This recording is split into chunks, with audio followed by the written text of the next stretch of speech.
itu persiapan buat wajahnya, Masya Allah. Ada macam-macam kadang kala kita lihat di meja rias istri itu ya. Ya Allah, apaan ini? Ada yang besar, ada yang kecil. Ada yang kecil banget, ada yang tetesan, ada yang aduh ya Allah. Itu peduli sama apa? Sama rupa. Kalau yang laki nggak terlalu. Tapi yang laki mungkin kepada penampilan juga. Kepada harta. Kata Nabi SAW, Allah nggak ngeliat kepada rupa kalian, nggak ngeliat kepada harta kalian. Penampilan kalian, bajunya harga berapa, jamnya harga berapa, tadi pakai mobil apa, nggak dilihat sama Allah Azza wa Jalla. Karena semua itu akan menjadi tanah, jemaah. Nggak dilihat. Wa innama yanduru ila qulubikum. Yang dilihat sama Allah tuh hati kalian. Dan amal perbuatan kita, itu yang dilihat sama Allah Azza wa Jalla. Maka kalau kita nggak mempersiapkan hati kita untuk berangkat haji, ya nggak dapat apa-apa kita. Fasilitas nggak dilihat sama Allah Azza wa Jalla. Oh pakai paket apa? VIP, VVIP, nggak dilihat. Amalan kalian itu yang dilihat sama Allah Azza wa Jalla. Nah, mungkin bisa ditampilkan slide pertama. Slide-nya ada. Nah.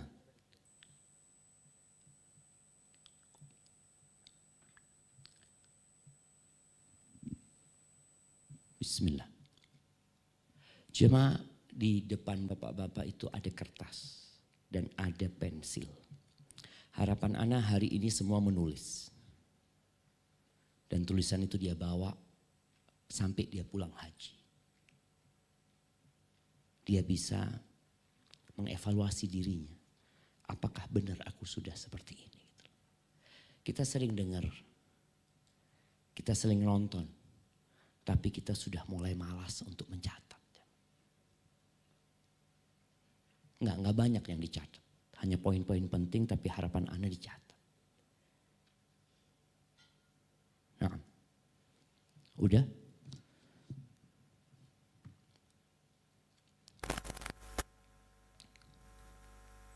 Masya Allah.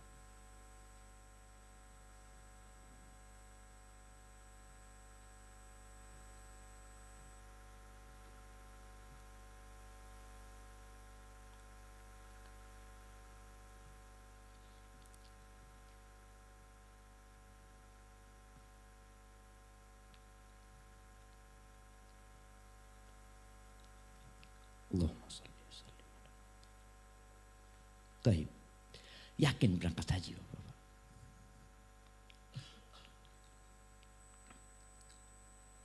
Orang kalau berangkat haji itu apa yang dia katakan? Dia akan mengatakan labbaik Allahumma hajjan. Ya. Ya Allah, aku memenuhi panggilanmu. Benar bapak-bapak ibu-ibu ini memenuhi panggilan Allah SWT. Orang yang berhaji akan bertalbiyah. Kita umrah bertalbiyah juga mengatakan labbaik Allahumma labbaik. Labbaika la syarika laka labbaik. Innal hamda wan ni'mata laka wal mulk la syarika. Coba dicatat. Itu dicatat. Kemudian direnungi. Supaya kita, aku ini memang datang kepadamu ya Allah. Atau kepada yang lain.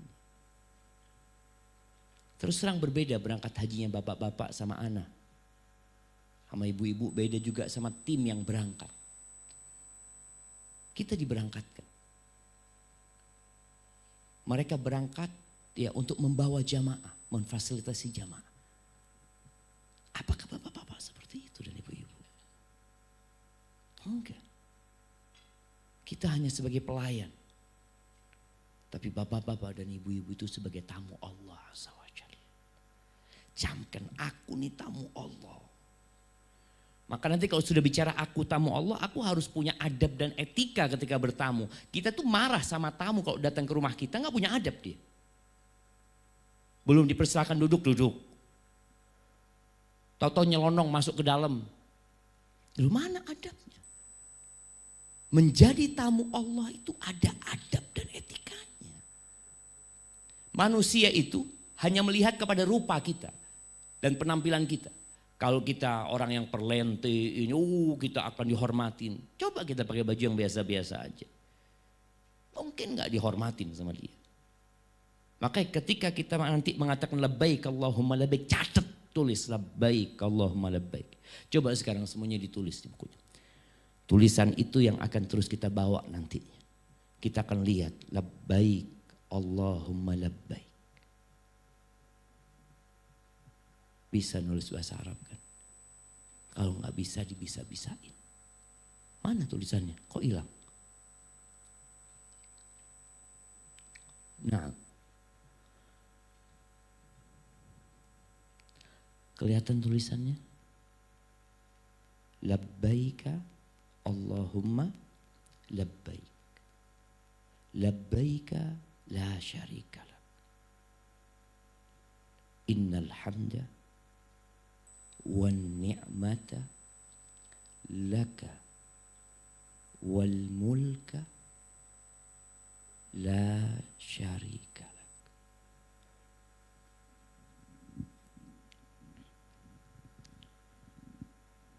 Apa artinya?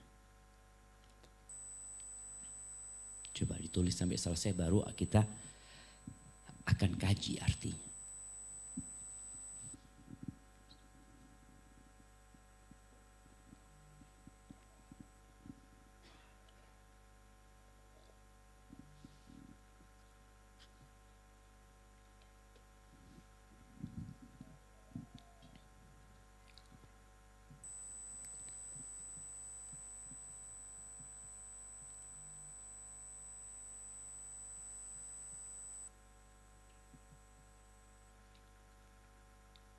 Labbaik Allahumma labbaik. Labbaik la syarika laka labbaik. Innal hamda wan ni'mata laka wal mulka la syarika lak.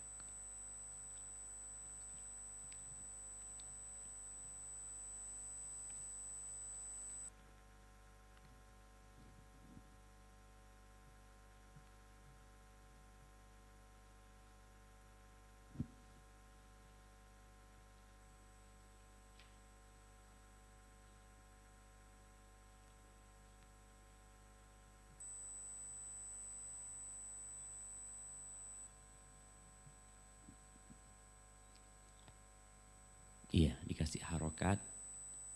La baik.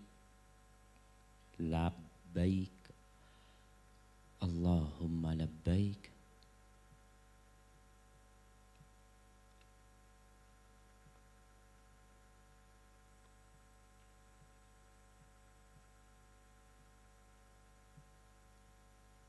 Nah, yang baru datang ahlan wa sahlan.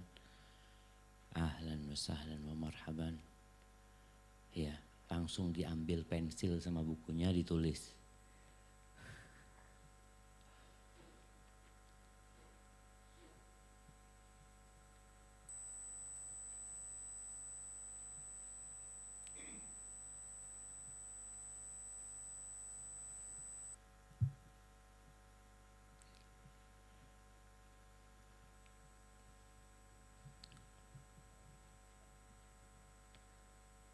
Masya Allah, sebagian mungkin kapan terakhir nulis bahasa Arab dalam hidupnya. Mungkin dia ngomong ya Allah, wallahu a'lam sudah Ustaz. Iya, semoga tulisan ini tatkala kita dibangkitkan dari kubur kita itu akan disuruh baca kitab kita. Dikatakan ikra kitab, baca kitab. Semoga tulisan ini ada di sana nanti.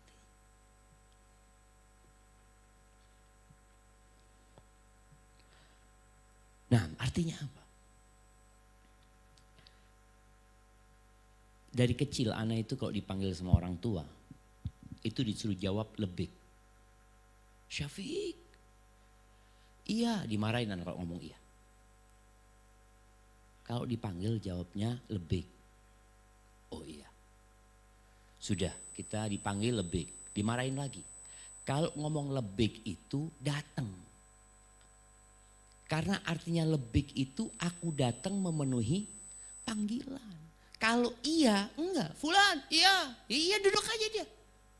Dia cuma dengar suara, dia mengatakan iya. Tapi kalau lebih itu datang. Maka orang yang berangkat haji itu kapan dia mengatakan lebih? Bukan sekarang. Ketika mulai perjalanan dia. Ketika dia sudah memakai adab ke rumah Allah. Dia di miqat menyatakan aku akan berkunjung ke rumahmu ya Allah. Di situ bermula dia mengatakan labbaik Allahumma labbaik. Labbaik la syarika laka labbaik. Ya Allah aku memenuhi panggilanmu ya Allah. Aku datang. Diulangi labbaik ya Allah. Aku datang ya Allah.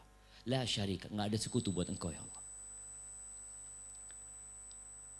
Innal hamda. Lalu kita mengatakan sesungguhnya segala pujian. Kita itu senang dipuji loh jemaah. Nah, makanya penyakitnya manusia itu riya, pamer. Dia suka dipuji, dia suka disanjung. Oh Masya Allah bagus, oh baik, suka. Maka kita menyatakan innal hamda. Sesungguhnya segala bentuk pujian, segala bentuk sanjungan. Itu milikmu ya. Wan ni'mata laka. Dan segala nikmat itu engkau pemiliknya. Kita nggak punya apa-apa loh. Wal mulka. Mulka itu kepemilikan. Nggak ada. Kita punya apa? Oh punya harta? Nggak ada. Kita nggak punya apa-apa. Makanya tatkala Allah mau ambil yang dia miliki. Adakah yang bisa menghalangi? Anggap kita punya rumah. Allah mau bakar rumah kita. Adakah yang bisa menyelamatkan rumah kita? Nggak ada. Ketika terjadi tsunami, Allah ambil semua miliknya. Yang Allah ambil itu milik Allah Azza wa Jalla. Rumah, motor, mobil, bahkan nyawa kita pun milik Allah Azza wa Jalla. Bagaimana orang yang berangkat haji itu menyatakan dia nggak punya apa-apa. Dia menyatakan aku ini milikmu ya Allah. Aku datang menuju kepadamu ya Allah. La syarika lak, tidak ada sekutu bagimu. Maka ucapan ini ketika diulang-ulangi bukan sekedar untuk mendapatkan pahala. Tapi ini sebuah pernyataan yang membuat kita jadi sadar. Kita ini siapa gitu. Kok bukan siapa-siapa. Tapi terkadang kita lupa. Baik, dilanjutkan slide selanjutnya.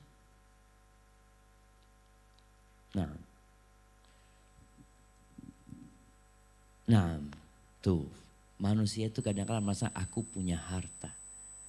Aku bisa daftar haji ini karena aku punya fulus, Ustaz. Aku punya aset, aku punya mobil. Allah katakan semua itu dari Allah Azza wa Jalla. Makanya ketika bicara rizki, Allah nyuruh kita berbagi. Apa kata Allah? Baca Al-Quran. Ketika kita membaca ayat-ayat perintah untuk bersedekah, Allah mengatakan mimma razaqnakum. Dari apa yang kami berikan kepada kalian. Artinya kalau rizki yang ada pada kalian bukan dari aku, jangan disedekahin. Kalau harta yang ada pada kalian bukan dari aku, gak usah berangkat haji. Gak usah. Artinya kalian berangkat dengan apa yang aku miliki. Aku kasih engkau. Tapi berangkat. Jadi ketika seorang merasa memiliki, dia akan jadi bakhil. Kenapa sebagian kita telat berangkat haji? Padahal mampu sejak 20 tahun yang lalu. Mampu sejak 15 tahun yang lalu. Mampu sejak 10 tahun yang lalu. Kenapa kok telat? Coba tanyakan kepada diri kita. Lawang hartai dari Allah. Rizki itu bukan karena kita kerja keras. Jangan berpikir, oh engkau kalau kerja keras engkau akan jadi kaya. Oh berapa banyak orang yang kerja keras gak kaya sampai mati. Lebih keras kerjanya daripada kita. Kita cuma santai, duduk, tanda tangan, fulus datang. Itu orang dari pagi kerja, berkeringat di bawah terik matahari. Tapi tetap miskin dia. Bahkan mati di rumah kontrakan. Supaya kita tahu yang ada pada kita tuh milik Allah Azza wa Jalla. Jangan pernah sombong dan congkak. Kenapa anak ingatkan ini? Karena rata-rata yang berangkat haji furoda, haji UNH plus ini orang berduit. Lebih duitnya dia. Kalau nggak lebih dia UNH biasa. Dan ternyata harta yang berlebih ini membuat sebagian sombong. Congkak. Allah katakan itu. Innal insana la yatgha ar-ra'ahu istaghna. Sesungguhnya manusia benar-benar melampaui batas ketika dia merasa punya. Merasa memiliki. Coba dulu ketika susah, bangun tengah malam berdoa minta sama Allah Azza wa Jalla. Ketika dia susah, datang ke di soft pertama. Dia cari waktu-waktu mustajab, minta sama Allah Azza wa Jalla. Allah berikan kekayaan, mulai dia bertingkah. Jadi harta itu punya efek samping buruk. Ketika kita merasa memiliki. Sampai Nabi SAW mengatakan yaqulu ibnu Adam. Anaknya manusia ini, anaknya Adam ini selalu berkata mali, mali, mali. Hartaku ini milikku, asetku itu tanah milikku. Itu di sana aku punya perusahaan. Itu aku punya ini, aku punya ini. Mali, mali. Apa kata Nabi SAW? Walaysa laka min malik. Oh ya anak Adam. Engkau tahu hartamu yang mana? Ma akalta, yang kau makan. Kemudian jadi kota itu hartamu. Berapa banyak orang kaya raya nggak bisa menikmati makanan. Karena apa? Penyakit. Ini nggak boleh, ini nggak boleh. Wallah hidupnya lebih nyaman tukang becak kadang-kala. Antum lihat tukang becak kalau masuk ke warteg ya. Allahu Akbar. Nasinya tuh sampai kita lihat. Allah. Padahal duitnya dia nggak banyak. Kita duitnya yang lebih banyak. Makannya dikit. Kenapa? Iya Pak Ustadz, kolesterol. Tuh kata Nabi. Hartamu yang kau makan. Yang engkau pakai. Kemudian sampai usang. Sampai rusak bajunya itu milikmu. Wa ma tasaddaq fa'abqait. Dan yang engkau sedekahkan kemudian kau simpan. Itu hartamu. Sisanya bukan milikmu. Punya manusia. Ditinggal buat anaknya, ditinggal buat orang tuanya, ditinggal mungkin buat istrinya. Bukan milikmu. Maka di sini tumbuhkan di diri kita perasaan bahwa yang ada pada diriku ini dari Allah Azza wa Jalla. Kalau Allah mau ambil, Allah tinggal ambil. Dan ketika kita berangkat haji, ingat kita menuju kepada Allah. Akan banyak godaan ketika berangkat haji. Ana sengaja minta sama tim supaya duduknya seperti ini. Awalnya pakai meja bulat ya. Duduknya bareng-bareng sama keluarga, enggak lah. Kita duduk gini dulu, kita mau belajar dulu. Nanti urusan sama keluarga. Istri juga belum tentu milik kita. Suami juga belum tentu milik istri. Maka berapa banyak yang di tengah jalan mereka harus berpisah. Dan pasti mereka berpisah suatu saat dengan kematian. Dan ketika berpisah dengan kematian, nanti dibangkitkan kembali, suami istri akan lari. Bagaimana suami ketika melihat istrinya, lari dia tinggalkan istrinya. Istri lihat suaminya, lari dia. Bapak lihat anaknya, lari. Kenapa? Likulli imri'in minhum yawma idzin sya'nu yughni. Semua hanya mikirkan nafsi, nafsi. Diriku. Makanya orang yang berpikir dirinya insya Allah selamat. Di dunia ini, orang yang memikirkan keselamatan dirinya, insya Allah dia selamat. Bukan kesenangan dirinya. Kebanyakan kita memikirkan kesenangan diri kita, bukan keselamatan diri kita. Makanya sampai satu umur nanti, sampai waktu dia mulai memikirkan dirinya. Tadi yang Nabi bicarakan makanan. Dia kenapa gak mau makan? Oh enggak Ustaz, sayang Ustaz. Sayang sama diri Ana. Ana kalau makan ini nanti Ana sakit Ustaz. Dia sayang mulai sama diri. Maka tolong ingat harta yang ada pada diri kita dari Allah Azza wa Jalla. Kadang kalau kita melihat angka di rekening kita bertambah, bukan milik kita.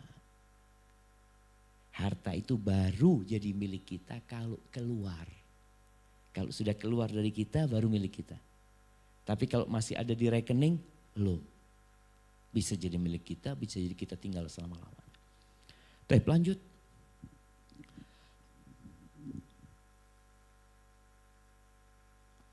Nah,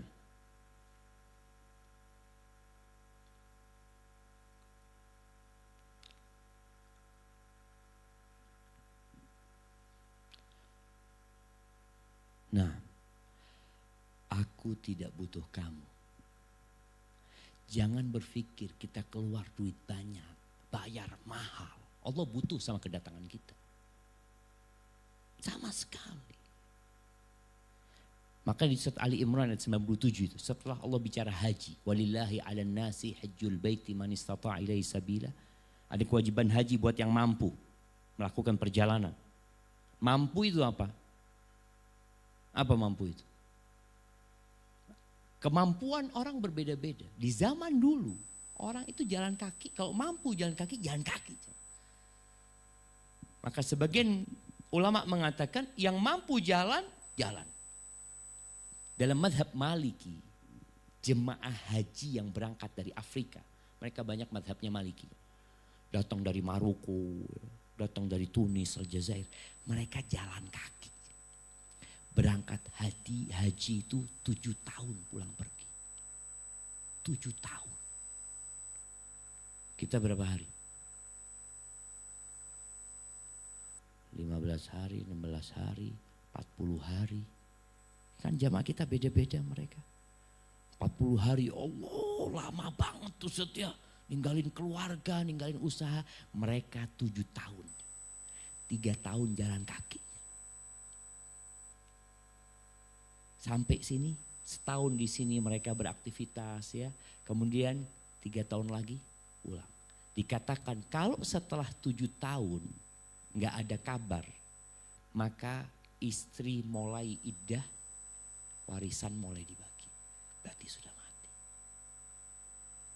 Sekarang nih Allah berikan fasilitas kepada kita yang begitu mudahnya, ternyata kita akan banyak mengeluh. Ya Allah Ustaz ya, masjidnya kok penuh banget Ustaz ya. Nah, toiletnya kok ngantri Ustaz ya. Makannya kok kayak gitu Ustaz ya. Nanti di Mina, tidur di Mina, ya Allah memang kayak gini Ustaz, tidur di Mina Ustaz. Padahal udah pakai AC ini, gimana kok 30 tahun yang lalu panas-panas. Tapi itu manusia, innal insana khuliqa halu'a. Manusia itu diciptakan penuh keluh kesah. Kerjanya berkeluh kesah, syukurnya dikit, ngeluhnya banyak. Kita lihat, kalau kita dapat nikmat kita merasa pantas mendapatkannya. Engkau siapa? Engkau berpikir engkau pantas mendapatkan nikmat. Ketika mendapatkan musibah berpikir, loh kenapa aku kena musibah? Subhanallah. Wallah sebagian kita itu gak tahu diri. Innal insana khuliqa halu'a. Idza massahu syarru jazua wa idza massahul khairu manua. Kok kena musibah, kena satu hal tidak menyenangkan, ngeluh kemana-mana. Makanya kita lihat ya, statusnya orang itu lebih sering syukur apa lebih sering sambat? Tahu sambatnya? Ngeluh. Kalau ngeluh satu kampung tahu, jangan satu kampung sekarang. Sedunia tahu dia mengeluh. Dia jadikan status. Tapi ketika seneng, suaminya nggak dapat syukur suami istri. Ya biasa kan memang kewajibanmu itu. Allahu Akbar. Laki-laki juga kayak gitu. Ketika dapat nikmat, istrinya nggak tahu. Nah, ketika dapat musibah cerita sama istrinya, aku baru kena musibah. Loh, kemarin kau dapat nikmat itu nggak cerita sama aku. Loh, tahu dari mana kau? Kawanmu cerita, kau dapat bonus nggak ngomong-ngomong. Dapat bonus nggak cerita, dapat musibah cerita. Betul ibu-ibu? Enggak insya Allah ya. Insya Allah suaminya nggak kayak gitu. Tapi tadi yang pertama Allah nggak butuh kita datang. Bapak-bapak mau batalin. Enggak, saya nggak jadi berangkat. Nggak apa-apa, nggak ada urusan. Sama Allah Azza wa Jalla. Allah katakan waman kafara. Barang siapa yang kufur, yang gak mau berangkat haji. Apa kata Allah? Fa innallaha ghaniyun 'anil alamin. Allah itu tidak butuh dengan alam semesta ini. Bukan kepada kita, alam semesta ini. Makanya anak ketika melihat musibah-musibah terjadi ya, yang menghanguskan sebuah negeri, anak lihat ya Allah.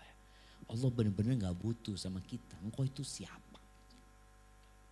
Kadang-kala sebagian kita merasa berjasa. Apa yang kau kerjakan? Maka tolong camkan di diri kita, Allah gak butuh sama anak. Terus kita yang butuh sama Allah Azza wa Jalla. Makanya sampai tatkala kita bersodakoh kepada seseorang, ini sebuah konsep berbuat baik kepada diri sendiri yang kadang-kadang kita lupa.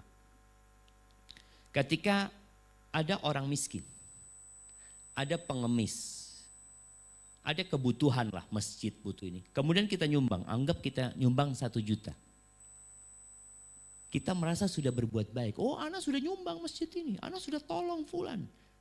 Ketahuilah ketika engkau mengeluarkan duit itu, engkau sedang menolong dirimu sendiri. Dirimu sendiri. Bagaimana sebagian salafus soleh kalau ada pengemis datang ke rumahnya, dia katakan marhaban kata dia, selamat datang kata dia. Kita kan kadang-kadang males dapat pengemis ya, orang minta-minta, apalagi kalau proposal, aduh proposal lagi. Jadi ada perasaan sudah gak nyaman kita. Nih mengatakan marhaban, ahlan, selamat datang. Yang mau aku titipin uangku dia. Kita titip duit sama dia jemaah. Yang aku akan ambil nanti di padang mahsyar fulus itu. Jadi ketika kita berbuat baik sekarang berangkat haji, ninggalkan keluarga. Jangan pernah terbesit kita telah berbuat baik kepada Allah. Allah gak butuh sama kita.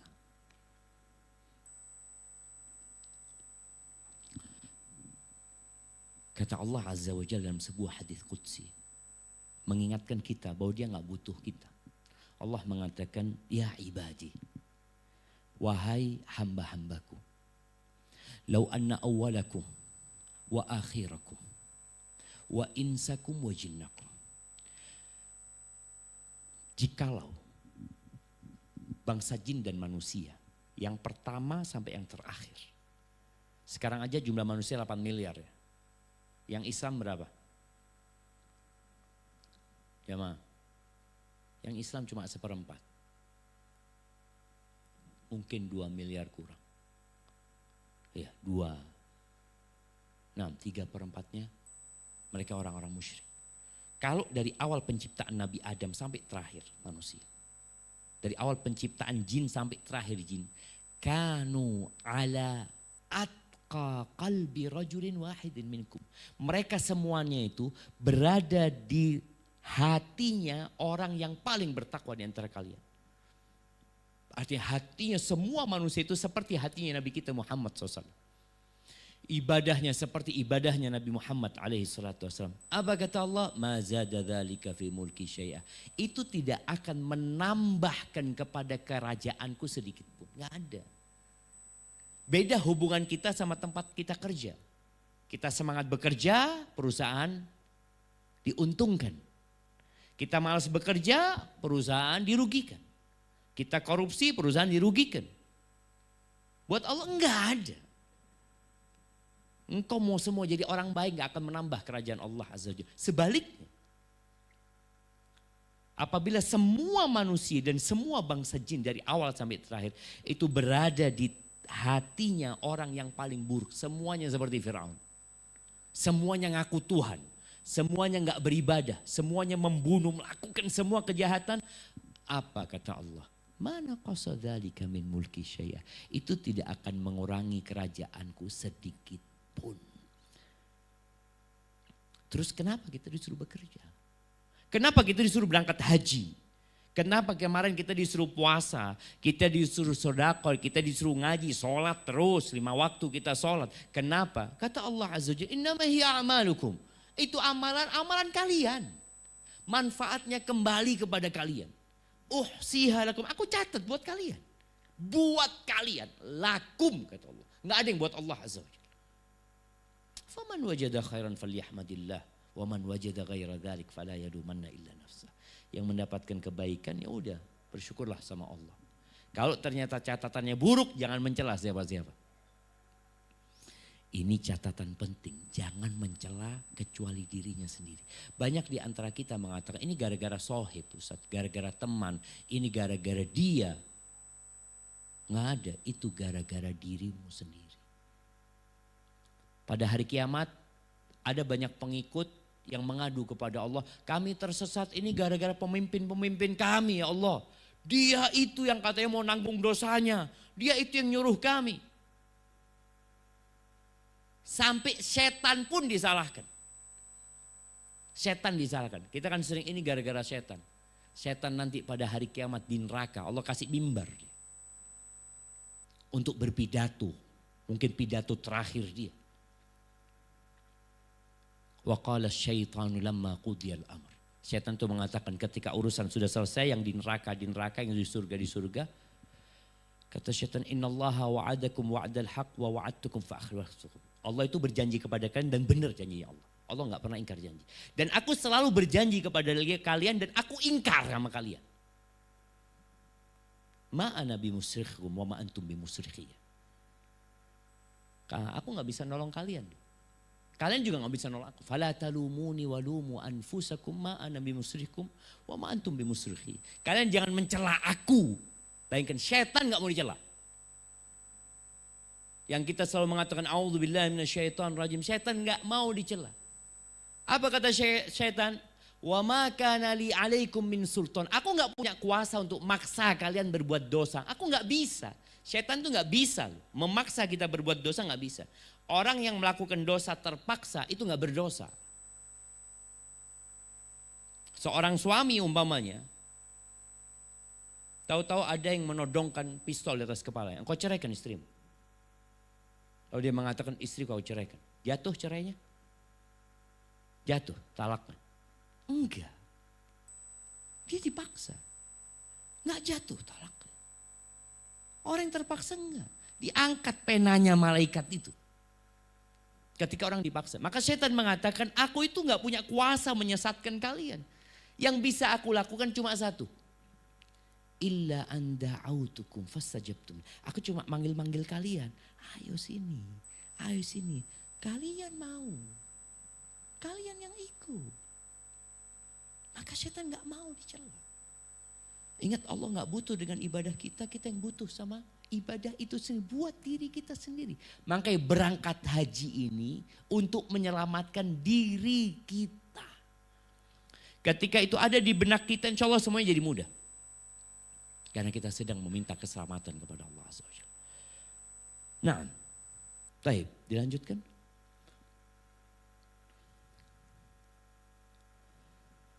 Ya, kenapa kamu datang? Untuk apa kamu datang? Kita akan ditanya jamaah.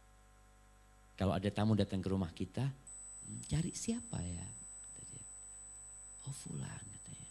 Ada perlu apa? Maunya apa gitu. Kita akan ditanya. Kita tahu hadis ini. Innamal a'malu binniyat. Wa innamal likulli imri'in ma nawa. Hadis ini ada dua potongan penting. Potongan yang pertama itu innamal a'malu binniyat, artinya sesungguhnya semua amalan itu harus ada niatnya. Ini berkaitan dengan sah dan tidak sahnya ibadah kita. Kan orang tanya, niatnya Ustadz kalau ana mau umroh buat orang tua ana apa? Itu berkaitan dengan sah dan tidak sahnya.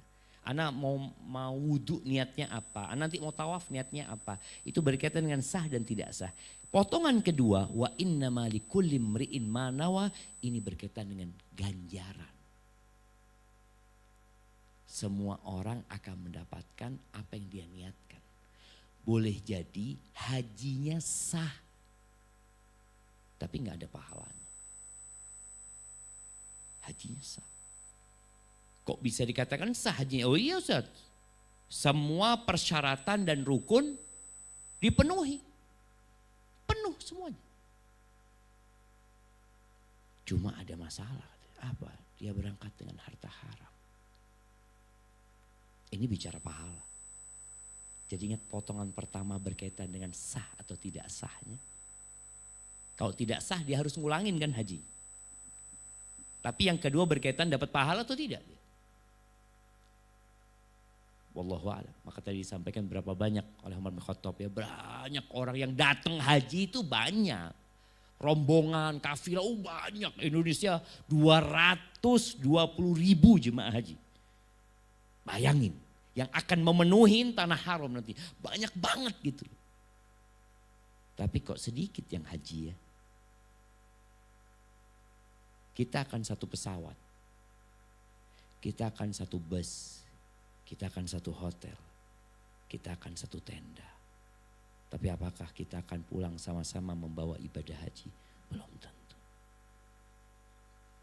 Kita dari pihak travel mungkin hanya akan memfasilitasi bagaimana syarat dan rukunnya terpenuhi. Bicara pahala, terserah Bapak, terserah Ibu. Bapak Ibu cari apa? Kalau fasilitas ya kita akan nanti itu pembahasan yang kedua, kita akan bahas tentang syarat, rukunnya, wajibnya apa. Sekedar untuk bicara supaya sah. Tapi pahala ya tergantung. Ali ibn Husain ibn Ali Zainal Abidin. Dia ini cicitnya Rasulullah SAW. Terkenal dia ahli ibadah. Kota Madinah itu kehilangan sodakoh sembunyi-sembunyi sejak meninggalnya Ali. Ali bin Husain. Ternyata Ali ini kalau malam hari dia bawa gandum, ya, dia bawa kurma. Kalau dia punya rezeki, dia taruh di depan rumahnya orang-orang yang miskin, yang membutuhkan. Dia taruh, dia tinggal. Dia taruh, dia tinggal. Gak ada yang tahu. Sampai mati, bayangkan. Gak ada yang tahu. Mati, dikuburkan, baru orang tahu. Oh, berarti sodakoh itu sodakohnya Ali, kata dia. Jadi orang itu ketika bicara apa yang ingin dia dapatkan, dia harus berusaha untuk menyembunyikan amalannya kadang-kadang. Haji ini termasuk amalan yang gak bisa disembunyikan. Bisa menyembunyikan ibadah haji? Di mana tawafnya kita? Gak bisa. Tawaf ketemu orang. Paling tidak mengurangi pemberitaan tentang hajinya kita. Ada Masya Allah orang yang haji dari Jakarta. Dia dari Jember, dari daerah lah dia berangkat ke Jakarta. Dia ngomong sama keluarganya, anak ada urusan, anak mungkin akan safar lama gitu ya. Titip ini itu dia pamitan. Enggak tahu orang itu. Sampai pulang haji pun enggak tahu. Mungkin. Apalagi orang biasa berangkat ke luar negeri ini itu. Tapi kalau kemudian dia selfie di depan haram, selesai. Tapi kalau selfie buat kepentingan pribadi mungkin enggak ketahuan. Tapi dia up di media sosial dia, di berita dia. Maka ingat tergantung niatnya. Kenapa engkau melakukan itu? Dan Ali bin Husain ini tadi yang kita bicarakan. Ketika dia bermiqat, berihram di Dzul Hulaifah. Karena dia dari Madinah. Dia mengatakan labbaik Allahumma hajjan. Atau labbaik Allahumma umratan. Dia pingsan. Pucat wajahnya. Pucat dia itu. Sampai berulang kali. Kenapa engkau kok sampai kayak gitu? Kok sulit banget sekedar untuk mengatakan labbaik Allahumma hajjan. Labbaik Allahumma umratan. Yang kita sekarang mengucapkannya dengan mudah. Labbaik Allahumma umrah. Selesai. Apa Ustaz? Yang diucapkan labbaik Allahumma umrah. Oh ya sudah. Kata Ali. Aku itu mendengar. Mendengar adanya athar. Bahwa ketika seorang bertalbiyah mengatakan labbaik Allahumma umrah atau hajjah. Itu ada yang menjawab. Karena dia kan mengatakan ya Allah aku datang memenuhi panggilan. Jawabannya dua. Satu dari dua. Yang pertama jawabannya labbaik wa sa'daik. Selamat datang. Kedatanganmu disambut, ditunggu dan kebahagiaan buat Allah. Zaduka halal. Ya rahim. Bekal yang kau bawa halal, kendaraan halal. Diterima haji. Tapi ada yang jawabannya la labbaik. Duka haram wa rahilatuka haram. Bekalmu. Maka kita tolong ketika nanti melakukan ibadah haji ini. Bukan sekedar, oh itu saja, oh gitu. Ibadah haji ini ibadah masing-masing. Camkan itu, ibadah haji ibadah masing-masing. Suami sama istri berangkat masing-masing hajinya. Nggak ada suami mimpin istri, nggak ada istri mimpin suami, nggak ada. Kau haji sendiri, aku haji sendiri. Boleh jadi haji istrinya diterima, haji suaminya nggak diterima.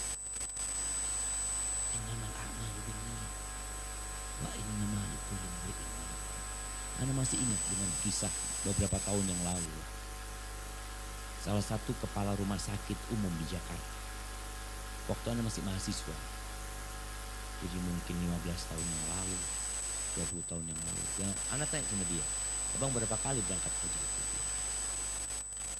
2 kali apa sekali? Gimana ceritanya abang kok jadi berangkat haji itu? Iya Ustaz, Ana itu suatu hari dari rumah sakit ngantar istri di Jakarta, ngantar beli bunga. Tahu di Jakarta kan orang jual bunga yang di pinggir jalan itu, yang jual orang Betawi Ustaz, pakai sarung sama pakai kaos oblong putih itu, pakai topi haji. Di masa itu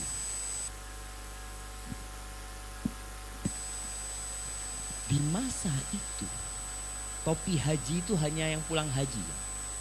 Dan kita tahu kisah topi haji ini sebenarnya permainan Belanda. Belanda itu mau mengetahui mana orang yang sudah berangkat haji.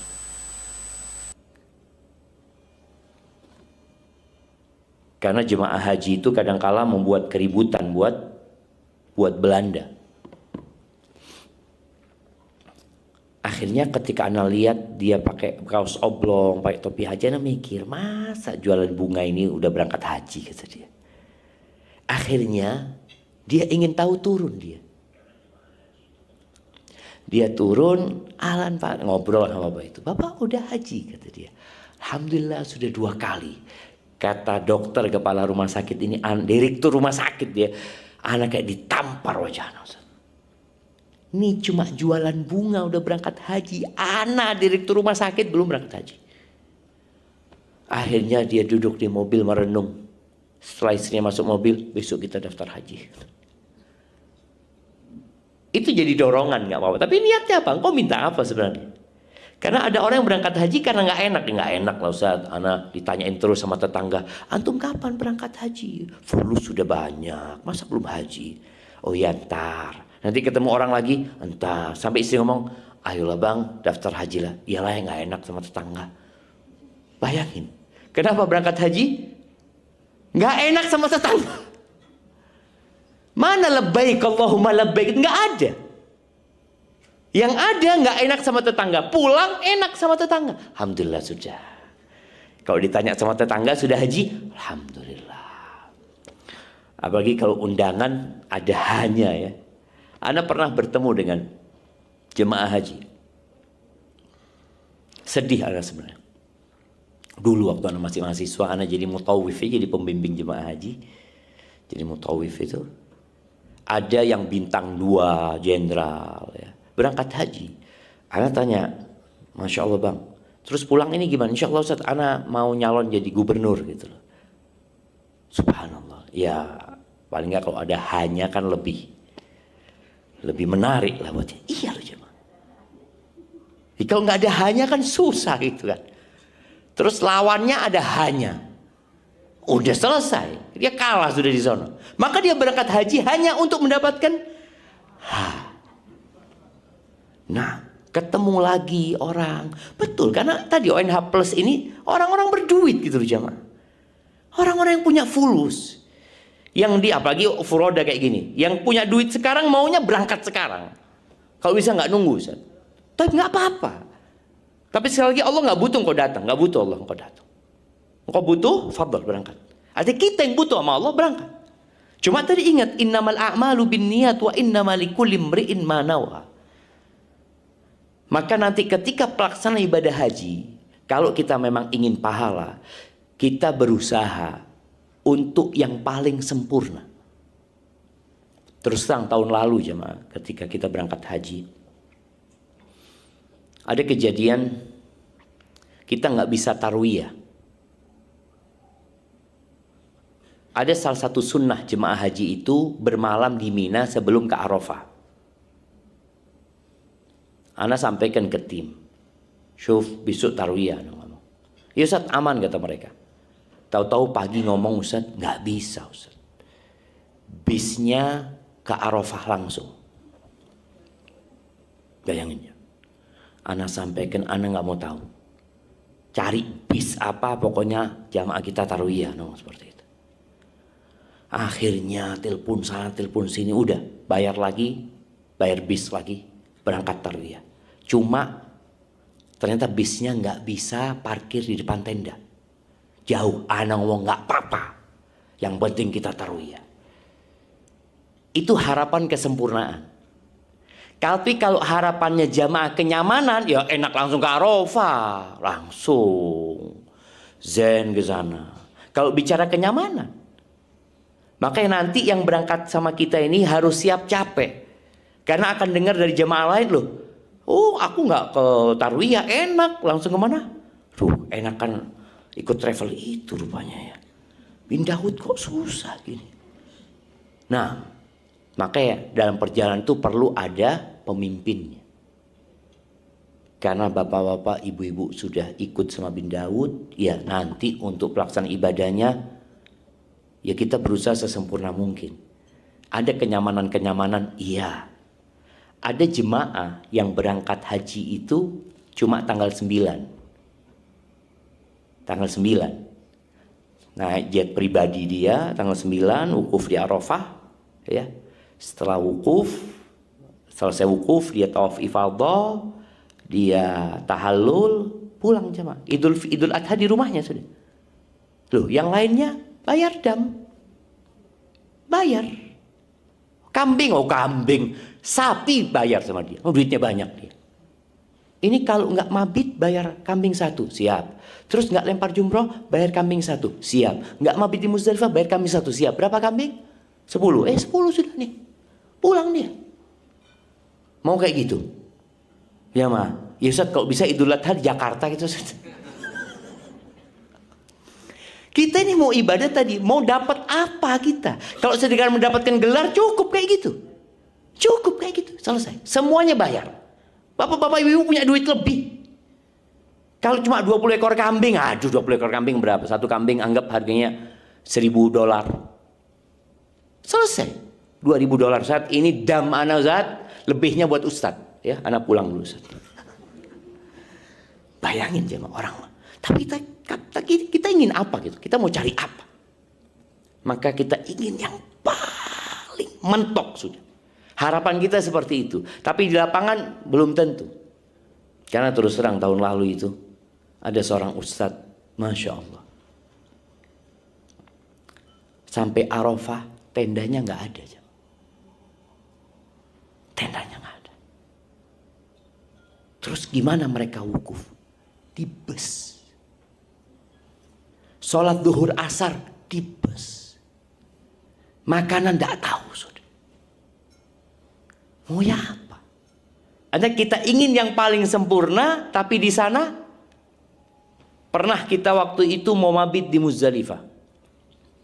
Sampai subuh belum sampai Muzdalifah. Bayangin. Sampai subuh bus kita ini nggak bergerak. Kita yang muda-muda udah maksa jalan Ustaz loh. Yang muda-muda bisa jalan, yang tua-tua ini mau gimana? Hanya sampai subuh. Maka tadi kita perlu pasang niat, kita ingin yang paling sempurna. Kalaupun harus capek, lelah, ya seumur hidup sekali mungkin kita. Belum tentu kita kembali. Baik, kemudian jamaah, kalau mau lanjutkan, Bismillah. Alhamdulillah.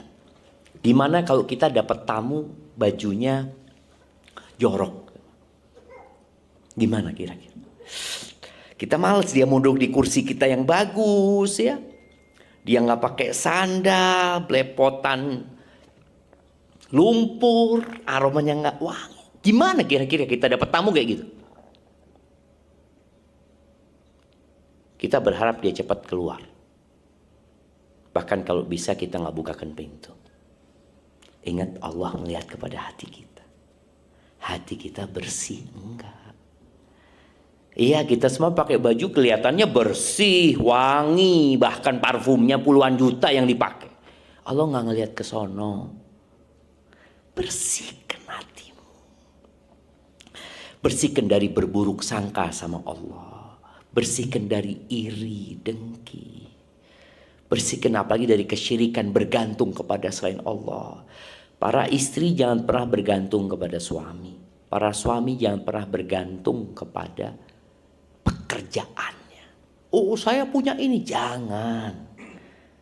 Gantungkan semuanya kepada Allah. Berbaik sangka kepada Allah Azza wa Jalla. Ketika kena musibah jangan pernah berpikir, loh aku kok kena musibah? Aku ini sudah haji loh Ustaz. Aku ini umroh, berapa nak bayar itu Ustaz? Kok Allah masih ngasih musibah sama? Astagfirullahaladzim. Maka cara membersihkan diri ini adalah bertobat.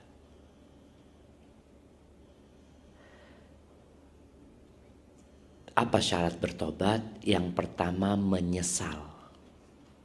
Catat, menyesal. Kebanyakan orang itu nggak pernah menyesal disebabkan dia nggak tahu kalau yang dikerjakan ternyata dosa. Kapan dia akan menyesal? Loh, anak pikir nggak apa-apa Ustaz. Berapa banyak orang yang sampai hari ini dia berlumuran dosa, nggak pernah dia menyesal. Karena dia merasa nggak apa-apa. Maka di sini pentingnya belajar ilmu. Maka nanti kita akan share tentang list dosa besar. List, tolong list itu dibaca. Mana yang aku kerjakan. Nanti juga insya Allah mudah-mudahan masih ada dosa-dosa yang diremehkan. Karena kita beranggapan nggak apa-apa Ustaz. Jangan berlebih-lebihan dalam beragama gitu loh. Sebagian kita seperti itu.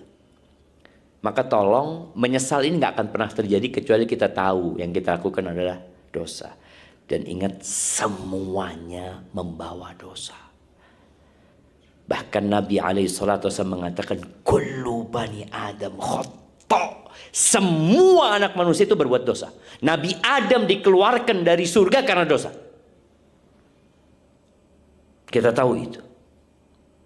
Maka sadari engkau punya banyak dosa.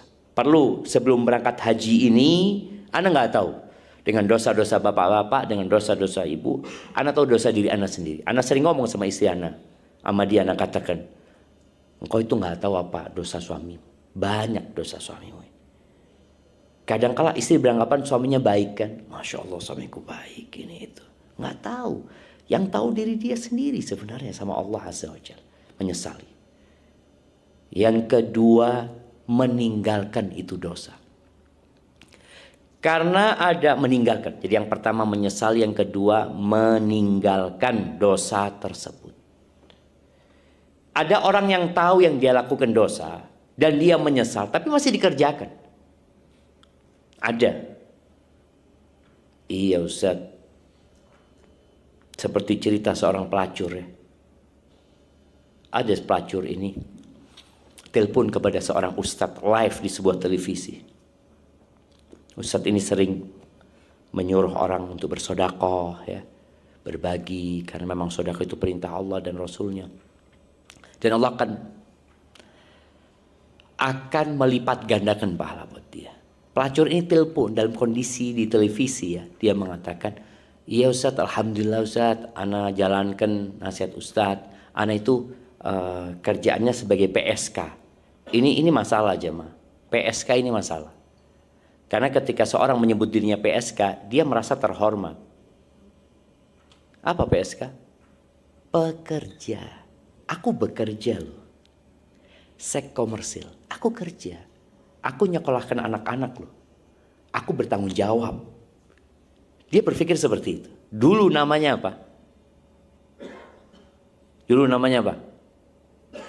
Bapak, WTS, masih ingat dulu WTS, wanita tunasusila.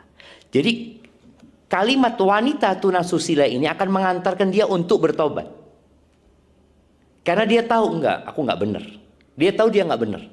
Tapi ketika ada istilah yang membenarkan dia, sulit dia untuk bertobat.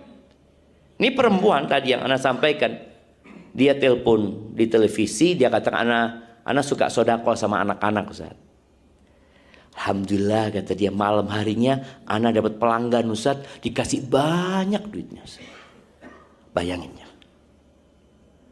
Dia tahu kalau ini ngomong, iya Ustaz, ana tahu pekerjaan ana nggak baik, ana menyesal Ustaz. Tapi mau gimana? Ada orang menyesal tapi tidak meninggalkan itu dosa. Dia masih kerjakan itu dosa. Baik karena kebutuhan atau karena apa macam-macam. Maka tolong ingat, syarat bersih diri nanti jumpa sama Allah, engkau menyesal, engkau tinggalkan itu dosa. Yang ketiga syaratnya, bertekad untuk tidak mengulangi. Bertekad untuk tidak mengulangi. Niatkan di dirimu, enggak, aku nggak akan ulangi. Ada cerita seorang pelacur lagi di Jakarta. Dia dibokeng oleh seorang bos. Bos itu mau berangkat umroh bersama istri sama anak-anaknya di sebuah hotel berbintang. Dia bersama istrinya. Pelacur itu dia sewakan juga kamar. Jadi di malam sebelum berangkat umroh dia berzina dulu sama tuh pelacur. Pelacur ini cerita. Jadi sampai bingung ya orang ini. Ketika ditanya, iya kata dia, kan umroh dari satu umroh ke umroh selanjutnya penghapusan dosa.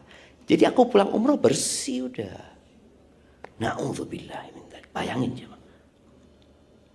Dia punya syarat untuk tidak mengulangi gitu. Dia tadi menyesal enggak? Bahkan dia mencari alasan untuk melakukan dosa itu. Menyesal, meninggalkan, dia juga nggak meninggalkan itu dosa. Ketika dia berpikir dengan umroh dia akan bersih insya Allah, pulang, nantilah kita dosa lagi, nanti umroh lagi kita Ustaz. Bayangin. Maka tolong, Allah itu ngeliat. Ingat, sebagaimana kita nggak suka yang masuk ke rumah kita itu orang dengan baju yang kumuh, yang aromanya busuk. Jangan sampai kita datang kepada Allah bawa aroma busuk. Memang tetangga kita nggak tahu. Tapi Allah tahu bagaimana kondisi hati kita. Yang dilihat sama Allah wadah ini. Itu 3 syarat. Tambah 1 syarat jemaah.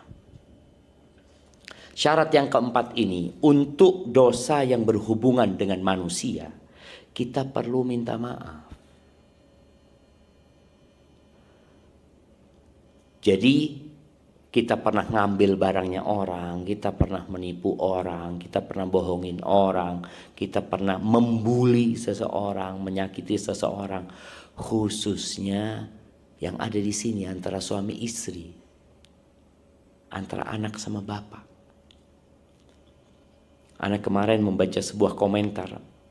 Istri itu mengatakan, Allah Ustaz, kata dia, boro-boro suami mau minta maaf. Gak apa-apa lah dia gak minta maaf. Dia nyakitin anak terus, anak tuntut hari kiamat nanti.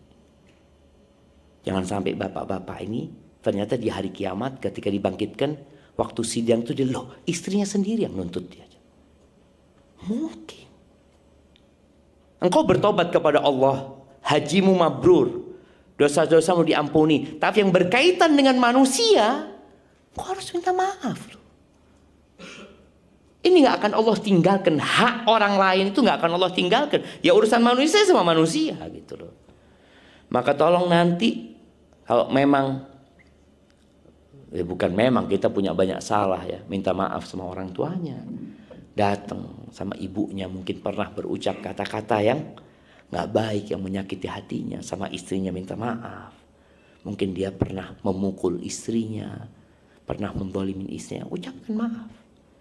Dan orang yang dimintai maaf berhak untuk tidak memaafkan. Berhak.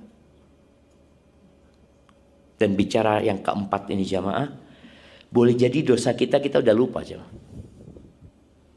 Dulu waktu SMA, kita pernah makan di warung SMA, gak bayar. Beli gorengan 3, makan 4. Kan ada yang berapa? 2 bayar. Padahal 3 yang masuk ke mulutnya. Itu semua dicatat ya.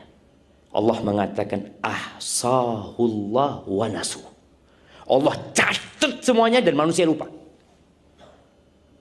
Maka sebelum berangkat haji perlu ada muhasabah kita itu. Duduklah engkau, apa dosanya aku ya. Nanti makanya list dosa-dosa besar nanti dibaca, ketahuan oh ternyata ini dosa besar. Contoh salah satunya ghibah. Ngomongin orang lain jemaah. Paling seneng ngomongin orang lain. Sampai dikatakan ngomongin orang lain itu buah apa ya? Kalau habis makan malam ada penutupnya. Itu. Ngobrolin. Makanya ngobrolin orang sampai subuh itu enak. Ngobrolin agama. Udah ngantuk ya Pak Ustaz. Jam berapa kok belum selesai Ustaz? Jadi tolong bersih-bersih. Bersihkan diri kita. Dosa-dosa kita. Jangan sampai tadi kita datang dengan aroma busuk. Pulang nggak diterima sama Allah Azza wa Jalla. Bahkan berapa banyak ya orang-orang yang tidak mampu melakukan ibadah gara-gara dosa. Nanti ketika kita di Arafah, kita akan lihat, bukan cuma di Arafah, ketika kita tawaf, ketika kita sa'i, di tempat sa'i berdoa, ada orang yang bisa berdoa ya, dia berdoa sampai nangis. Kita ini sampai bingung, kenapa ya, dia punya dosa apa minta sampai nangis? Enggak, dibukakan bagi dia oleh Allah pintu doa. Ada yang sholat, sujudnya bisa panjang. Ada yang berzikir, bisa nggak berhenti. Ada yang pulang haji, alhamdulillah anak pulang haji. Setiap hari anak ketika berada di tanah suci, 1000 kali anak istighfar. Ada yang 100 kali nggak nyampe istighfarnya. Loh kok bisa ya? Dosa penyebabnya. Makanya ketika seorang bertanya kepada Hasan al-Basri, dia mengatakan, aku ini mau sholat malam. Kita semua tahu bahwasanya tidak semua kita bisa sholat malam. Sholat subuh pun kadang-kala telat. Dia tanya, aku ini kenapa kok nggak bisa sholat malam? Kenapa fulan bisa sholat malam? Kenapa fulana bisa sholat malam? Aku lebih sehat daripada fulan. Aku lebih kaya daripada fulan. Kenapa fulan bisa sholat? Aku nggak bisa sholat. Padahal kata dia, aku sudah siapkan semuanya. Kalau sekarang mungkin alarm sudah dihidupkan ya. Semua sejadahnya udah siap. Bangun, azan lagi. Azan lagi. Alarm hidup. Hidup alarm. Cuma dia apa kan? Masih belum. Lanjut. Sampai azan. Kenapa itu terjadi? Apa kata Hasan Basri? Qayyadatka dzunubuka. Engkau dibelenggu sama dosa-dosamu. Maka jangan sampai kita berangkat bawa dosa. Udah sebelum haji kita udah tobat. Perbanyak istighfar sehingga kita jadi orang seperti yang baru keluar dari penjara. Semangat ibadah nanti. Dan rasakan ya, kita kalau banyak istighfar, banyak mohon ampun sama Allah itu kok tawaf sunnah mudah ya, sholat malam mudah. Sebagian kita ada yang bengong di sana, kerjanya ngobrol lagi. Ngobrol lagi. Kenapa? Loh, ini kesempatan. Kok cuma punya waktu 17 hari, 16 hari, 15 hari, 7 hari. Berapa hari waktu? Sebentar. Ngobrol di Indonesia tahunan kok ngobrol. Tahunan, bertahun-tahun ngobrol. Engkau punya waktu yang sangat spesial. Tapi tadi ketika ada dosa yang belum kita bertobat, boleh jadi sulit kita beribadah. Dan buat emak-emak, ketika engkau gak taat sama suami, gak nurut sama suami, itu kadangkala sulit merasakan lezatnya beribadah. Jangan meremehkan hal itu. Makanya tadi tobat, datang ke suaminya, minta maaf sama suami. Lo anak nggak salah Ustaz. Suami anak punya dosa nggak pernah minta maaf sama. Nah, yang terakhir,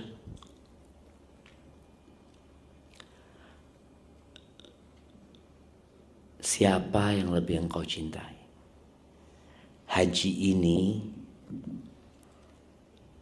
salah satu ujian cinta.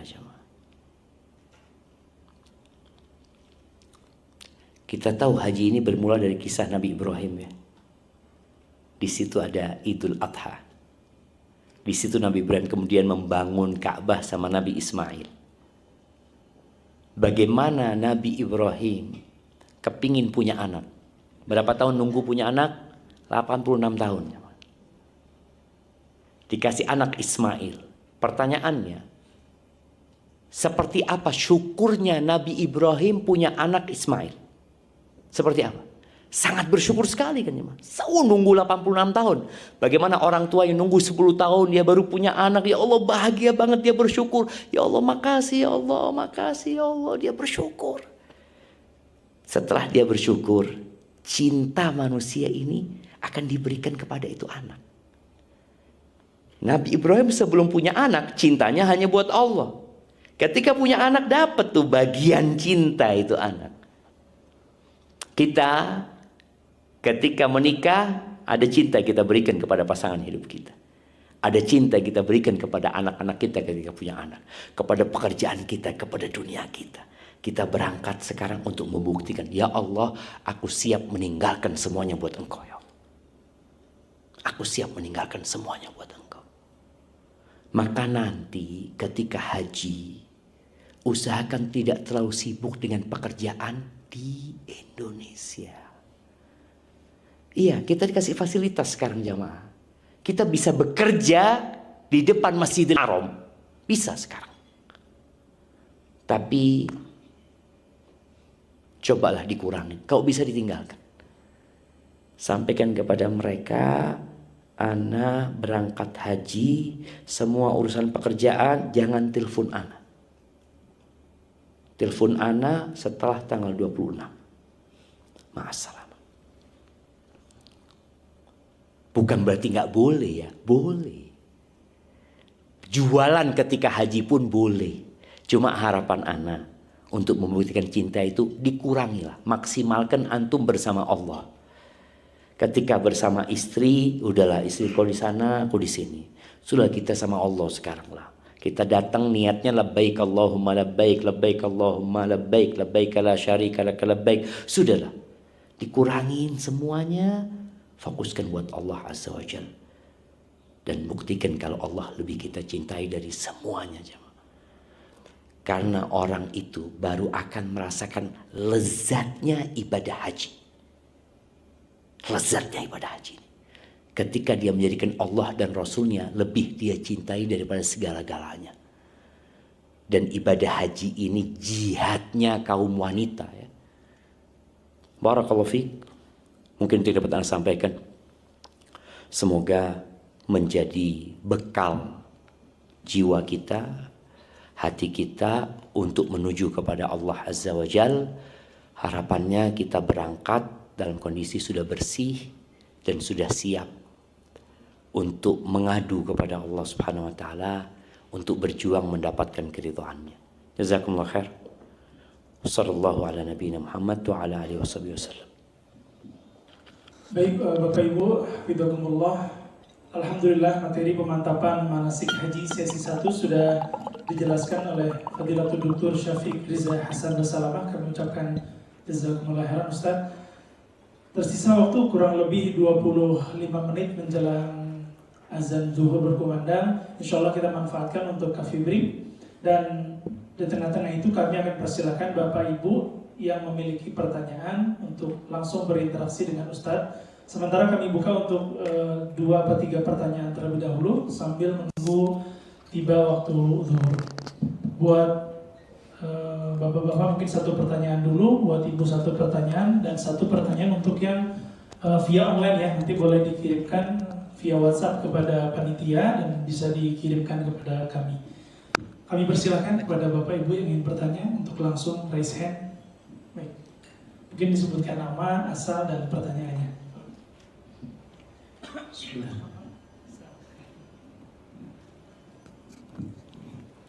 Terima kasih, jazakallah khairan. Assalamualaikum warahmatullahi wabarakatuh, Pak Ustaz. Waalaikumsalam warahmatullahi wabarakatuh. Nama saya Turmudi, saya dari Jakarta, Pak Ustaz. Masya Allah. Siapa Pak Turmudi. Turmudi. Udah kenal sama yang di kanannya Pak Turmudi?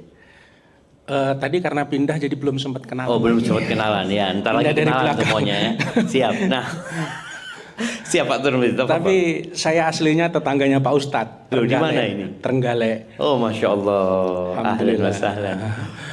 Mohon izin Pak Ustadz, mungkin saya tidak bertanya, tapi saya meminta penjelasan lagi saja. Tadi sempat saya catat, saya tertarik tadi masalah ibadah puasa dan lain sebagainya adalah untuk diri kita sendiri.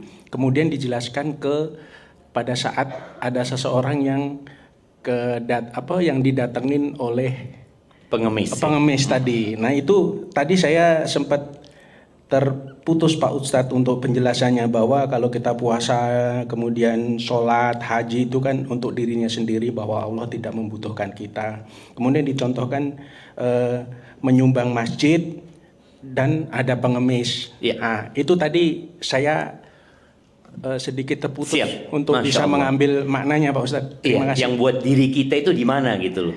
Siap. Betul, Nah, Pak Masya Ustadz. Allah, Masya Allah. Barakallahu fiik. Iya jemaah, jadi bicara berbuat baik kepada siapapun, apapun ibadah yang kita lakukan, baik itu hablum minallah atau hablum minannas, sejatinya kita sedang berbuat baik kepada diri kita sendiri. Allah mengatakan in ahsantum ahsantum li anfusikum. Kalau kalian berbuat baik, sejatinya kalian berbuat baik kepada diri kalian sendiri. Contoh seorang ketika bangun masjid umpamanya, dia sedang bangun rumah dia di surga gitu. Jangan berpikir, oh aku menyumbang masjid. Enggak, engkau sedang membangun rumahmu di surga. Sehingga ketika orang berpikir dia berbuat baik kepada dirinya, dia tidak akan pernah minta pujian dari orang. Dia tidak akan pernah minta sanjungan dari orang. Balas budi nggak ada ceritanya. Kenapa? Aku berbuat baik kepada diriku sendiri. Ketika kita berbuat baik kepada orang, untuk orang itu, bukan buat kita, biasanya kita akan minta balas budi. Kita akan ingat, fulan ini ya Allah Ustaz, ana sudah bantu, tak tulungi, tapi tidak tahu diri Ustaz. Ketika kita berbuat baik buat orang itu. Tapi tatkala kita berbuat baik buat diri kita sendiri, kita nggak ada urusan sama orang itu. Dia mau ngomong terima kasih, mau ngomong jazakumullah khair, mau lupa sama kita. Karena sejatinya kita sedang berbuat baik kepada diri kita sendiri. Makanya tadi bagaimana salafus soleh tadi, ketika ada orang minta ya, dia kasih dia, ya Allah marhaban. Dia sambut dengan ceria ya. Dia katakan, ini yang akan aku titipin hartaku menuju Allah Azza wa Jalla. Jadi seakan-akan kita titip sama dia. Untuk siapa? Ya untuk aku gitu loh. Cuma tak ambilnya nanti. Seperti itu sebenarnya. Karena kalau kita sudah berbuat baik buat manusia, yang ada loro hati. Manusia itu sama Tuhannya nggak bersyukur. Apalagi sama kita. Apa sih yang kita kasihkan kepada dia? Jadi mungkin seperti itu maksudnya. Bagaimana semua yang kita lakukan itu sejatinya berbuat baik kepada diri kita sendiri. Sehingga kita, orang itu mau terima kasih, nggak ada urusan. Mau lupa sama kita, nggak ada urusan. Biasanya orang yang bikin kita sakit hati itu adalah orang-orang dekat kita. Kerabat kita, yang dia butuh bantuan kita. Yang kita alhamdulillah dikasih kelebihan rezeki sama Allah ya. Tahu-tahu dia ya seperti kacang lupa sama kulitnya. Itu kalau kita berbuat buat dia yang ada kita sakit hati. Maka jangan. Berusaha semuanya itu aku sedang nabung kayak bantu fulan fadol. Kita ngasih 1 juta. Nggak hilang 1 juta ini. Nggak pernah hilang. Kalau kita berpikir buat dia bantu, ya Allah uangku dari 10 juta jadi tinggal 9 juta. Aku kasihkan fulan. Enggak. 1 juta tetap punya aku gitu loh. Seperti itu. Hadza wallahu a'lam bissawab. Barakallahu fiikum Ustaz. Baik, berikutnya kami persilakan kepada ibu-ibu atau mahat yang ingin bertanya, boleh raise hand. Kalau tidak ada, kami lempar untuk bapak-bapak. Baik, fadhal. Amir. Boleh kembali disebut. Beliau Pak. Di sebelah kanan. Itu yang angkat tangan kurang tinggi antum angkat tangannya, masya Allah. Jazakumullah khair. Boleh sebutkan nama, asal kemudian pertanyaannya. Assalamualaikum warahmatullahi wabarakatuh. Waalaikumsalam. Nama ana Calvin Ustadz dari Purworejo. Masya Allah, masya Allah. Iya, Ustadz di sini saya masih bingung Ustadz. Pertama saya itu niatin berangkat haji ini, daftar di Bin Daud ini tanpa sepengetahuan siapapun Ustadz. Nah, di sini kan ada tadi syarat-syarat taubat kan, terus harus minta maaf Ustadz. Kalau misalnya kita minta maaf nih ke orang sebelum berangkat haji, ini teman-teman ini karena tahu tindak tanduk saya nih Ustadz, pasti ngebaca, oh ini pasti mau berangkat haji nih, itu yang ditakutin. Terus kedua Ustadz, saya itu masih bingung. Kemarin saya beritahu istri, hanya istri, untuk berangkat haji. Nah, terus sempat terasa sifat kayak bangga gitu. Apakah itu riya juga Ustaz? Karena sampai hari ini dan detik ini juga saya masih deg-degan, ini masih gugup. Apakah nanti ibadah haji saya diterima nanti karena ngasih tahu istri tadi Ustaz. Tapi insya Allah kalau yang lain Saya rasa sih nggak ada yang tahu Ustaz. Subhanallah. Sekian itu aja. Assalamualaikum warahmatullahi wabarakatuh. Waalaikumsalam warahmatullahi wabarakatuh. Subhanallah jemaah ya. Ya, kita berusaha untuk menyembunyikan amalan, tapi ada amalan yang memang nggak bisa disembunyikan tadi saya sampaikan. Antum hanya ketahuan berangkat haji sama bin Daud. Iya, tapi kan tadi nggak hayal ramai ya yang tahu. Kalau bicara minta maaf, pertama bukan minta maaf kepada semuanya. Kita kalau minta maaf kan kadangkala kita blast minta maaf sohib di grup, enggak. Kita ini punya salah sama siapa gitu loh. Kayaknya sama fulan anak punya salah. Datang minta maaf. Kenapa engkau? Enggak, aku baru dengarkan kajiannya Ustadz. Sampaikan. Bahwasanya ternyata syarat taubat itu kalau punya salah sama orang aku minta maaf. Aku pernah dulu ya kayak tadi bayar di warung, makan di warung nggak bayar. Itu jadi bukan minta maaf kepada seluruh kaum muslimin se-Indonesia. Kan biasanya sebelum Ramadan minta maaf kepada seluruhnya. Enggak, ini minta maaf beneran. Jadi bukan minta maaf kata orang Jawa abang-abang lambe ya, sekedar untuk menyenangkan. Enggak, kita memang tahu anak kayaknya punya salah sama fulan. Datang kepada orang-orang yang pernah kita sakiti. Tapi kalau kita merasa enggak, anak kayaknya memang sama fulan enggak biasa gitu, ya sudah, nggak perlu minta maaf kita. Jadi ini memang untuk melengkapi syarat tobat tadi. Insya Allah aman lah. Mamanya teman antum lihat loh, antum kayaknya mau berangkat haji, kok minta maaf sama semua kawan-kawan? Iya kalau sama semuanya. Tapi kalau sama yang antum pernah sakitin, insya Allah nggak ada masalah. Itu yang pertama. Yang kedua, ketahuan berangkat haji atau tidak itu, atau disembunyikan ibadah haji itu tergantung hati kita. Ibn Abi Dunya dalam kitabnya Al-Ikhlas ya, atau Niat kitabnya beliau, dia menjelaskan tentang kisah seorang dari kalangan Bani Israel. Kita tahu orang Nasara itu membuat sebuah bid'ah dalam ibadah mereka. Bid'ah yang mereka buat itu adalah Ar-Rahbaniyah. Tidak menikah ya. Mereka berdiam di gua, mereka berdiam di kastil-kastil, di gunung-gunung. Kalau kita lihat Katolik itu kan buat kayak gitu kan, mereka menyendiri. Disebutkan di sana ada satu orang yang beribadah selama 50 tahun di dalam gua itu. Kemudian ketika dibangkitkan, Allah perintahkan malaikat untuk memasukkan dia ke neraka. Para malaikat heran. Ya Allah, dia tuh ya Allah menyembunyikan ibadahnya ya Allah selama 50 tahun. Gimana kok bisa engkau azab dia? Iya, dia menyembunyikan ibadahnya, tapi di hatinya ingin jadi pembicaraan orang di luar sana. Dia menyembunyikan, tapi dalam hatinya ingin jadi pembicaraan orang. Artinya nanti jadinya ujub, bukan riya. Dia bangga dengan dirinya. Kemudian bagaimana, walaupun orang nggak tahu, tapi dia berharap orang-orang itu ya mengetahui dia ini orang yang ahli ibadah ya. Bayangkan aku ini berhasil menyembunyikan ibadahku selama 50 tahun. Dia bangga dengan ibadahnya sendiri. Maka tadi yang dikhawatirkan, kita memang tidak riya, tapi kita berbangga dengan ibadah kita. Maka menyembunyikan ibadah atau tidak itu tetap tergantung hatinya. Kata Allah Azza wa Jalla, in tubdus sadaqati fa ni'mah hiya. Kata Allah, kalau kalian sedekah terang-terangan, baik. Baik. Wa in tukhfuha wa tu'tuha al-fuqara, tapi kalau kalian sembunyikan, kemudian kalian berikan kepada orang-orang yang membutuhkan, fahuwa khairul lakum, itu yang lebih baik buat kalian. Jadi semua kembali kepada hatinya sebenarnya. Maka hilangkan di diri kita perasaan ujub. Tadi antum nggak riya, tapi kan khawatir nanti ada berbangga diri. Seperti itu, anak dengan umur sekian sudah bisa berangkat haji, alhamdulillah. Tadi kita bicarakan, Allah nggak butuh dengan ibadah kita.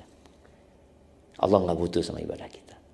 Maka bismillah, hatinya dibersihkan lagi, perbanyak istighfar. Kalau mungkin muncul kebanggaan dengan dirinya sendiri, kita perbanyak baca alhamdulillah ya Allah, enggak ya Allah, aku bisa ibadah karena engkau ya Allah, engkau yang memudahkan buat aku ya Allah, aku dapat menyembunyikan ibadahku ini juga karena engkau. Jadi semuanya karena Allah, karena Allah, karena Allah, karena Allah. Enggak ada saya, hilangkan kata-kata saya gitu, ana, aku, enggak ada. Semuanya karena Allah Azza wa Jalla. Mungkin seperti itu dan semoga Allah terima ya. Jadi bicara haji ini seperti kemarin Ramadan. Kita udah selesai puasa Ramadan. Diterima enggak Ramadan kita? Allahu a'lam. Tapi kita disuruh doa, Rabbana taqabbal minna. Ya Allah, terimalah dari kami. Tapi kalau bicara syarat dan rukunnya, kita bisa tahu. Tadi innamal a'malu binniyat, kita tahu. Alhamdulillah, ana niat umroh buat orang tua ana. Oh, insya Allah sah sudah. Karena dari awal niatnya seperti itu. Syarat dan rukunnya terpenuhi, insya Allah sah. Diterima atau tidak? Lain lagi ceritanya. Seperti itu. Barakallahu fikum. Semoga Allah mudahkan dan untuk menjaga hati. Ada doa yang Nabi ajarkan kepada para sahabatnya ketika beliau mengatakan syirik itu lebih tersembunyi dari jalannya semut. Kita itu kadang-kala ada semut jalan di baju kita. Kita tuh nggak tahu loh. Ada semut. Orang yang tahu, ada semut nih. Lebih tersembunyi dari jalannya semut. Apa kata para sahabat? Kaifal khalasu minhu ya Rasul. Gimana kita bisa menyelamatkan diri kita kalau dia lebih tersembunyi dari jalannya semut? Kata Nabi SAW, kalian mau nggak? Aku kasih amalan. Yang kalau kalian amalkan insya Allah hilang semuanya. Apa doanya? Allahumma. Tulis Allahumma. Mungkin bisa tulis itu Edi.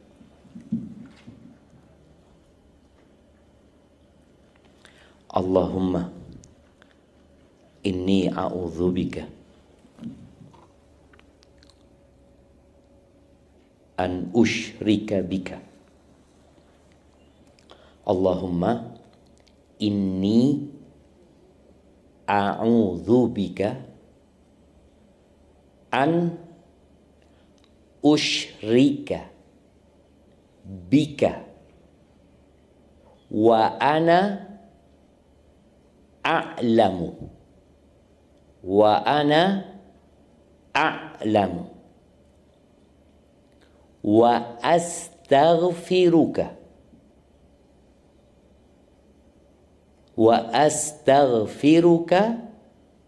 lima la a'lamu. Allahumma inni a'udzubika an usyrika bika wa ana a'lamu wa astaghfiruka lima la a'lamu. Artinya, ya Allah, aku berlindung kepadamu.